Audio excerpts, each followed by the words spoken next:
And we're live. Hello everyone, this is the first time that we've not had trouble with doing this. Like I said, third time's a charm. And 3 is my lucky number. So, welcome to part 3 of our dumbest complaint video. And we're into the top 10 now. Yay! And next video we'll be getting into the top 5, along with some honorable, or in this case, dishonorable mentions. So, starting from number 10, hating a character for being a sequel character. Number 9, hating Madeline for making the gargoyles exist. Number 8, hating Timon and Pumbaa for singing the last line of Can You Feel the Love Tonight? 10, hating a character for their look. Oh, sorry. 7, hating a character for their looks. And 6, hating Grumpy because he would hurt Snow White if he was tall enough. Starting with number 10, hating a character because they're from a sequel. So friggin' what? Yeah, much like the hating a character because they're a token and hating a character because they're evil one that we did last time.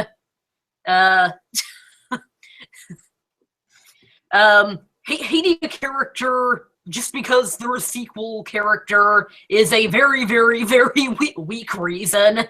There are definitely some poorly done sequel characters like Sarouche from The Hunchback of Notre Dame 2, or most of the new characters in The Fox and the Hound 2. But saying that all sequel characters are bad is really painting it with a very, very broad brush. Yeah. Yeah, just like we mentioned last time, just like there are poorly done villains and poorly done token characters, there are also poorly done sequel characters, but saying that all sequel characters are poorly done is painting it with a very broad brush. It's true that sequels probably don't get the care that the originals did, but that doesn't mean that they and all their characters are poorly done. I think a lot of the Disney direct-to-video well, actually in this example I'm about to use, it's not a direct-to-video one, but it's made by the same company. Okay, like with Return to Neverland, they definitely put a lot of effort into it, and actually, if you watch the Nostalgia Critic's Disney-cember video of it, I was surprised that he was fairly positive about the movie and did mention that it incorporates some things from the original book and the original play that the original Disney movie didn't incorporate, like a Tinkerbell dying and needing Jane to say, I believe in fairies, or like how Hook actually manipulated Wendy in the original story, though of course this time it's done with Jane. Yeah, the original Peter Pan is definitely not as good as Return to Neverland, in my opinion. Same here. And I definitely get a lot more invested in Jane than I did in any of the other characters. She's a very well-done character, does have some complexity to her because she does want to keep her childhood. She wants to be able to be a kid, but she knows that she can't because of a war going on. You know the struggle that she's going through. People are dying. Yeah, Wendy, on the other hand, is a doormat and lets Peter walk all over her. And Peter Pan is an asshole. Although he's decent in the sequel. That's definitely another improvement they made. Yeah, he's okay in the sequel. With the exception of maybe Captain Hook, I really don't like any of the characters in the original. Although the TikTok croc was kind of entertaining, and Smee, when he's making Captain Hook becoming angry and making his pain a lot worse, is enjoyable somewhat. Yeah. And and while there are sequels that aren't well well done, like say The Little Mermaid 2, which I don't think is an awful or even bad movie, it's just mediocre. Its main flaw is that it does sort of rehash the original too much, but it makes up with things like good songs, um, good animation, and of course, melody. Um, Definitely the best thing that came out of the sequel. She's well done. She has her own three-dimensional personality. She looks like both her parents and isn't just a copy of her mother. And she does have traits of her mother, but still has her own traits, like how she's a lot more shy and introvert as opposed to her mother, who's confident and a social butterfly. Yeah. And even when you're talking about sequels that are poorly done, like The Hunchback of Notre Dame too, there are still good characters in them. Mainly Madeline. Yeah, Madeline mainly. Yeah, but I think the Disney sequels, while there are some awful ones, even the awful ones get more hate than they deserve. People act like they are like one of the worst things ever, when they're not even one of the worst Disney products ever made. Yeah. Yeah, I mean, there are definitely some poorly done Disney sequels, like Hunchback of Notre Dame 2, Pocahontas 2. While those are definitely poorly done, they're nowhere near as bad as as a lot of animated movies I've seen. Like the Titanic movies, Food Fight, The Princess and the Goblin. I've definitely seen a lot of awful movies, and the Disney sequels don't come anywhere near that. A lot of the later Land Before Time sequels. Yes, and they're even making a 14th movie. Yeah, I saw that.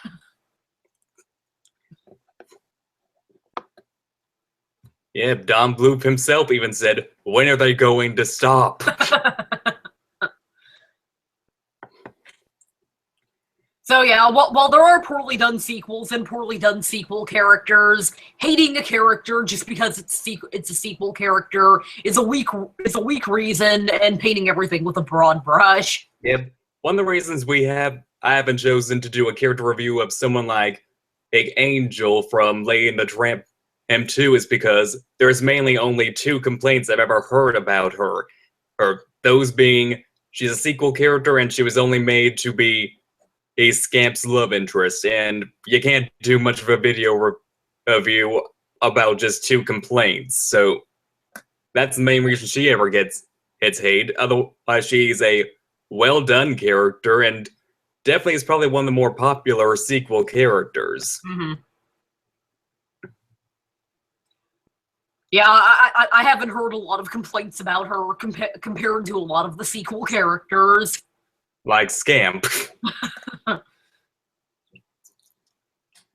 And even if a character isn't your personal taste, or the movie isn't your personal taste, I think that something shouldn't get more hate than it deserves.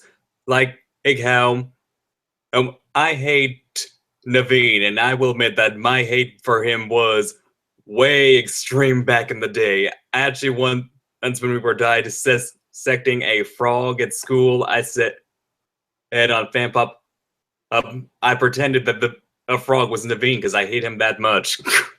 That's a little harsh. Yes, I know. Tell myself from the past that. And how people, and even like say the nostalgia chick who reviewed Viewing the Beast 2, The Enchanted Christmas, saying that that movie was like a second and Holocaust. That's definitely an extreme. Mm-hmm, definitely. And the nostalgia critic wasn't even that extreme with it. He actually said that while it wasn't good, or that he didn't consider it good, that it was okay and tolerable. Which I was, again, surprised to hear. Well, the nostalgia chick is always a drama queen. Yep. There's very few times I ever agree with her. But I think that's all we have to say about this. Yeah. Moving on. Hating Madeline for making the gargoyles exist. Moved on to the next complaint. It's still related to a sequel. Blame the original movie.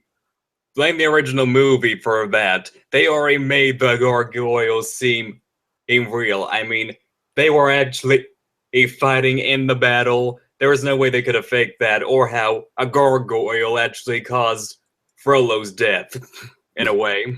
Yeah. Yeah, it was already pretty much proven that they were real in the original.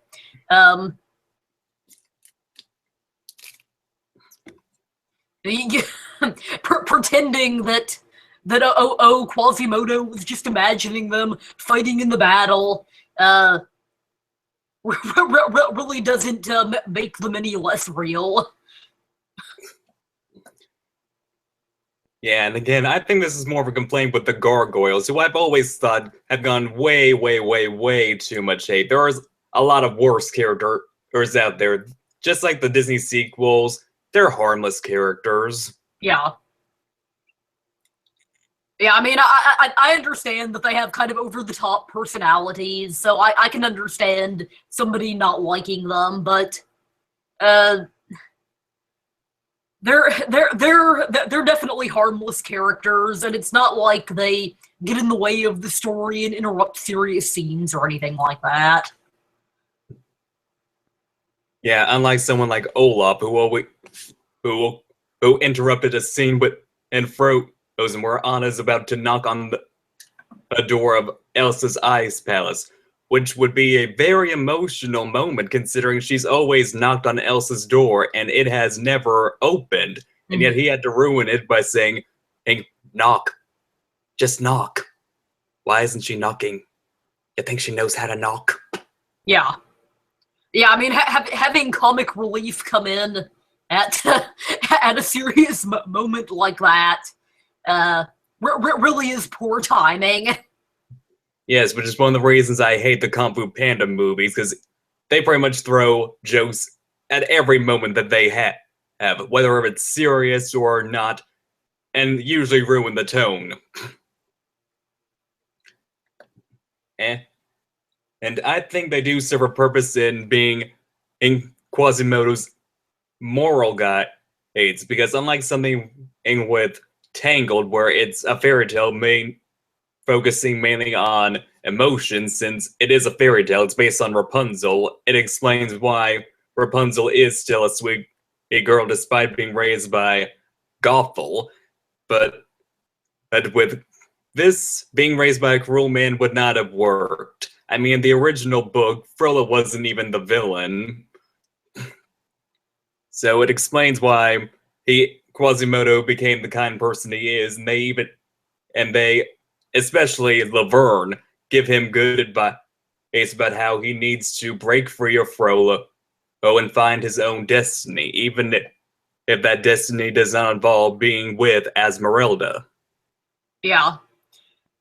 Yeah, when you're talking about a movie like the Hunchback that operates more on logic than emotion and fantasy, like with a fairy tale, it wouldn't have really made sense for Quasimodo to grow up to be the kind man that he was without some sort of decent role model. Yeah, just look at Anastasia and Drizella. It's surprising that Anastasia was able to turn out as well as she did it later on. My theory is that her father was kind, and he died when she was young. Now, that makes more sense than just having her mother as an influence. So anything else you want to add to this?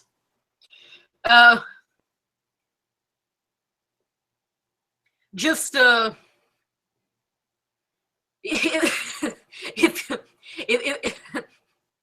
sorry.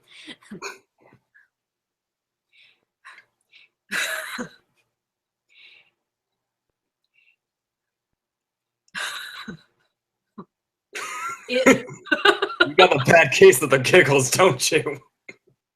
yeah. And I'm stuttering. If Madeline isn't a character that you like, that then that's fine. But don't come up with a weak reason like that she made the gargoyles exist as a reason to dislike her. Boy, just wait till we get to the top 5. You will be getting that evil laugh out. And I'm sorry about that. I don't know why I started laughing. Well, moving on to the next complaint. Number 8, hating Timon and Pumbaa for singing the last line of Can You Feel the Love Tonight? Boy, oh boy.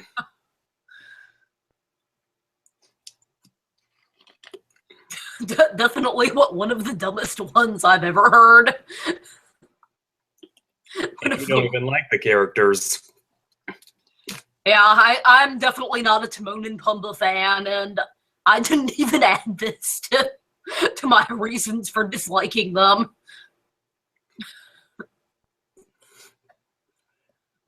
Who cares what they said on the last line? So what? I mean, they're the ones who started the song. Shouldn't they be the ones who end it?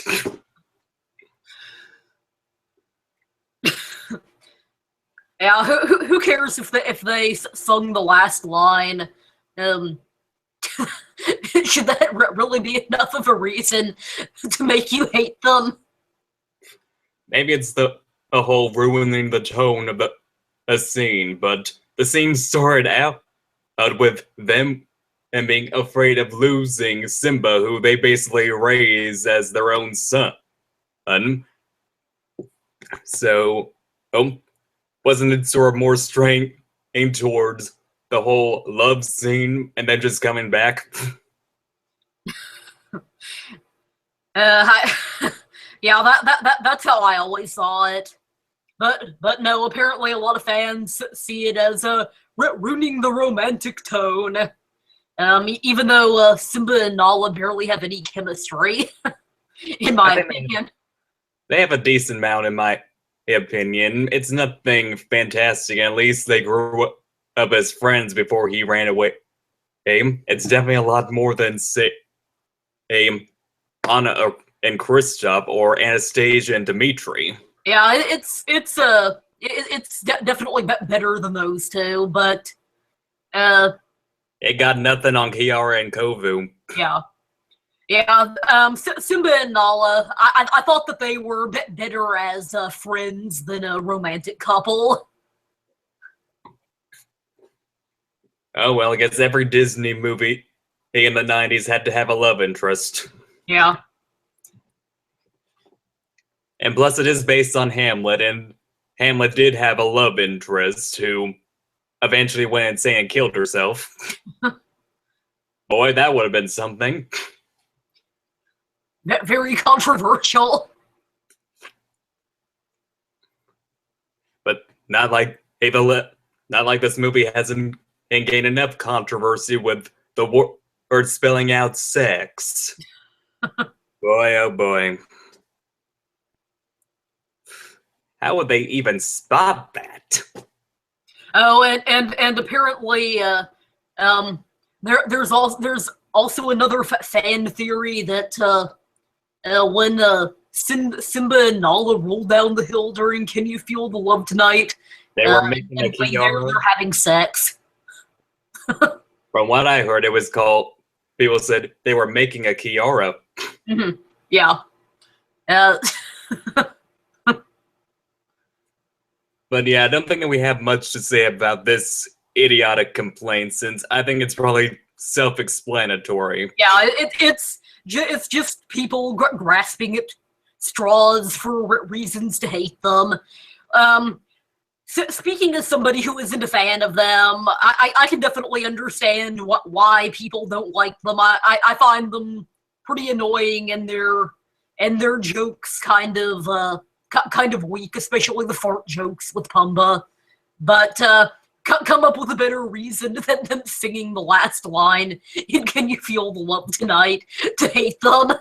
Yeah, I love Timon and Pumbaa, though I can understand why people don't like them, and I do think the fart jokes are definitely their weakest humor, and because I think fart humor is the lowest form of humor there is, and I think they're funny without it, and they're good characters in my opinion, but I do understand why other people wouldn't like them, but this is really going beyond the level of stupidity. Yeah. And I guess that's all we have to say about it.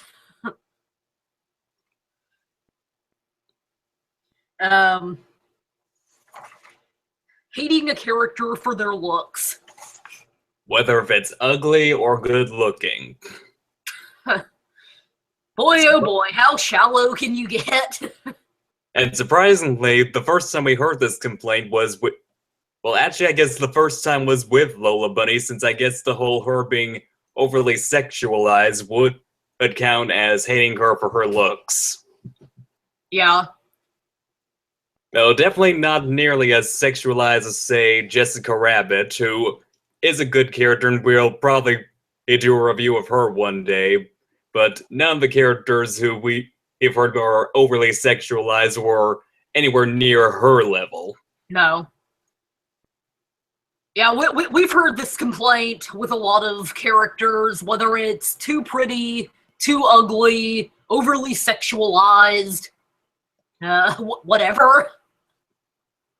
I was definitely surprised hearing people complain about Jack Frost being too good looking and sexy and just to appeal to the female audience. You could say that with pretty much every character who's made to be good looking. Yeah.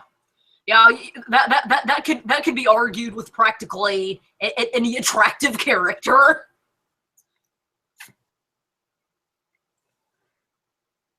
Or with the ugly complaints, like Ursula being too ugly, even though she was modeled after a drag queen, or Cruella being ugly and she's got the head of a skeleton.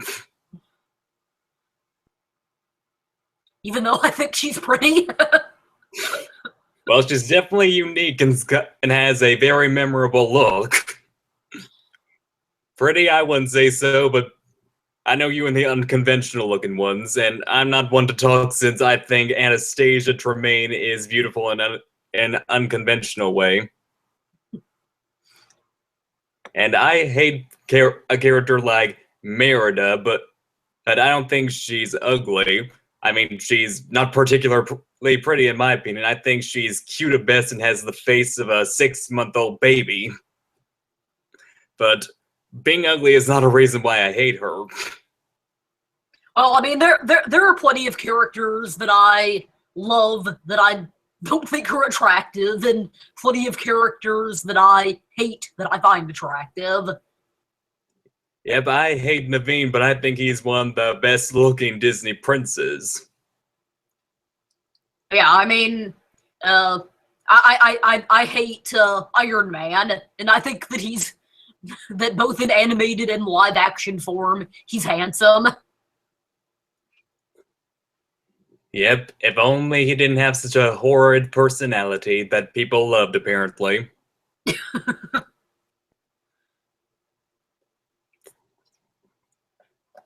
But yeah, this is definitely very, very shallow. Oh, I'm surprised of... Actually, I shouldn't be this surprised of how many people are this shallow, whether a person is too good looking or too ugly. What, they just want to see average looking people in these stories? I guess. I don't know. Who knows? And beauty is subjective. I mean, I personally think Judy Garland, and who is known for playing Dorothy Gale in The Wizard of Oz, has been in Me Being St. Louis and a ton of other movies, is absolutely gorgeous, but apparently when she was alive, she was not considered to be pretty at all, and was actually given nicknames like Little Hunchback or Ugly Duckling. It was called Fat, and I honestly don't get it. I think she's gorgeous. I guess that she just wasn't considered pretty during that time. But still, that's pretty mean to call her those names. Yes, no wonder she had very low self-esteem. Yeah, and beauty is definitely in the eye of the beholder. I mean, I tend to prefer more unconventional beauties, like for lack of a better example, Cruella de Vil. Definitely the perfect example.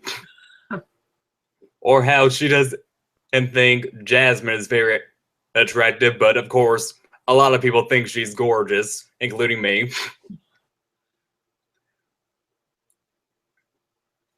But yeah, whether you think a character is attractive or not, their looks are really have nothing to do with their personality, and are no reason to decide whether you like them or not. Or like with Madeline, they actually use this for both sides with her, saying she was ugly or that she was too beautiful and should have been ugly like Quasimodo. Oh yeah, I remember that one. Boy, I never heard a character get both sides of this.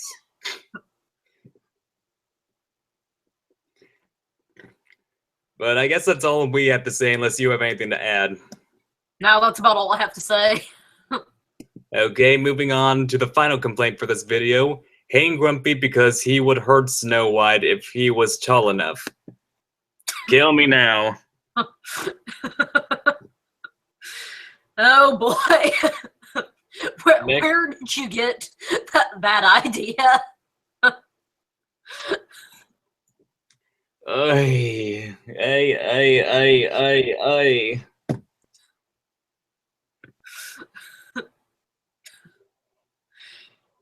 Where is your proof that he would hurt her if he was tall enough? In fact, you don't even have to be tall to hurt someone. Have you seen Ant-Man? I mean, I haven't, but I've seen commercials, and he's the size of an ant and is still able to kick people's asses. And they were going to attack Snow White while she was sleeping, thinking that she was a monster with pickaxes, so he probably could have still hurt her, even if he wasn't tall enough.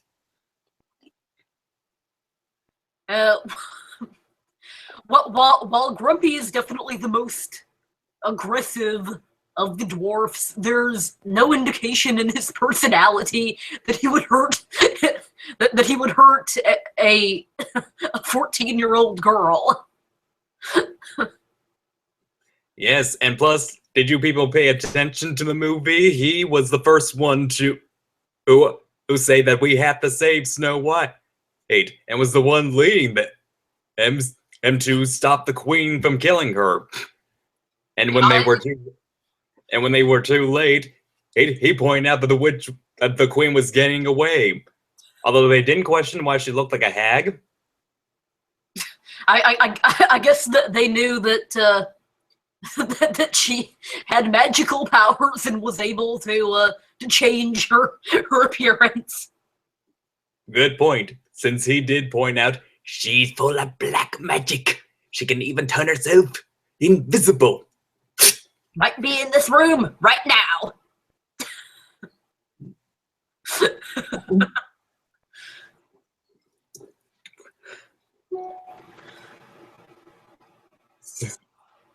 But back to the point. There's nothing that indicated that he would have hurt her. I mean, the worst he ever did was stick his tongue out at her.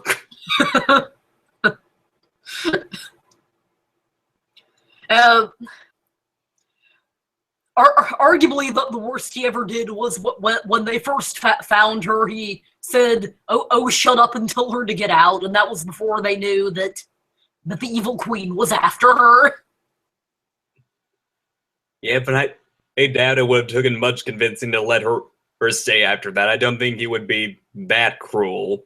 Unlike how they made him in Once Upon a Time, which I love the show, but they basically turned him into a character that's, after season 1, they basically turned him into a character that's always pointing fingers at other people and hasn't realized that he's the one causing a lot of problems, like how Regina actually saved Emma and Snow White in one episode, despite the fact that they were the two characters that she hated the most, and was saving them because she was trying to change for Henry, who her and Emma both share as a son. Very complicated family, but to the point, and Emma invited her to their celebration party because, of course, she deserved it. She just saved their lives.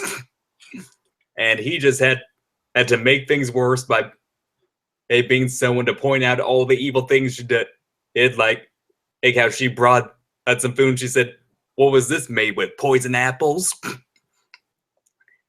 And made her realize that people were not going to accept her for who she is. So whenever it looked like when her mother came and framed her for something, it made obvious that no one was ever going to give her a chance.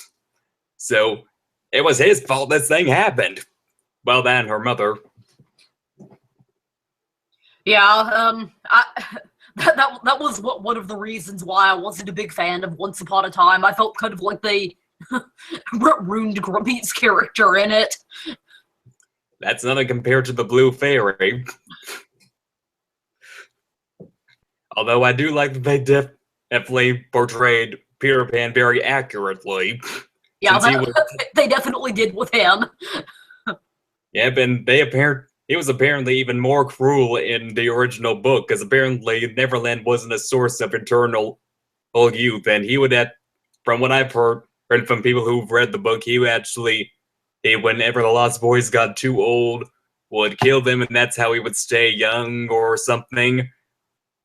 Yeah. Boy, who would have thought that the Disney version was an improvement? Yeah, it was at least a small improvement on him. But one of the reasons I love Once Upon a Time is for one, it doesn't just have the good guys being the complex ones or having the villains being the complex ones. It has complexity with all of them, and with every character that I like, either they have ruined, there's another one that they made charming in a new way, or took a character that I hate, like Merida, and made her actually likable. Oh, that's good that they improved on Merida. Even though they ruined Cruella for you, and good thing you don't watch it anymore. You don't watch it because they're going into the underworld, and she's dead, so put 2 and 2 together. Hades. Yep, but that's not where I was getting at. Come back to life or something. Cruella de Vil. All the dead villains are coming back since they're dead. Which definitely means the worst part for me is that I'll have to see Peter Pan again. To quote Snow White, "Can someone just slip me a poison apple and put me out of my misery?" So I think that's all we have to say for this. Sorry we got a bit off track there. Yeah, sorry for getting a little bit off track. There's nothing in Grumpy's personality or in anything that he's done in the movie that would indicate to me that he would ever physically hurt anybody, especially an innocent 14-year-old girl like Snow White. If you don't like him, I can understand. He's definitely got a pretty harsh personality, but come up with a better reason than that to dislike him. So I believe that's it with this, and tomorrow hopefully we'll have our final video up. Hopefully. Yep, let's hope. Hope so. Please, the link to our last 2 videos will be in the description box below. along with the links to our personal channels. If you haven't subscribed to them, please do. And if you haven't subscribed to this one, please do, and please like, comment, and share. Bye, and see you next time. Bye. Okay.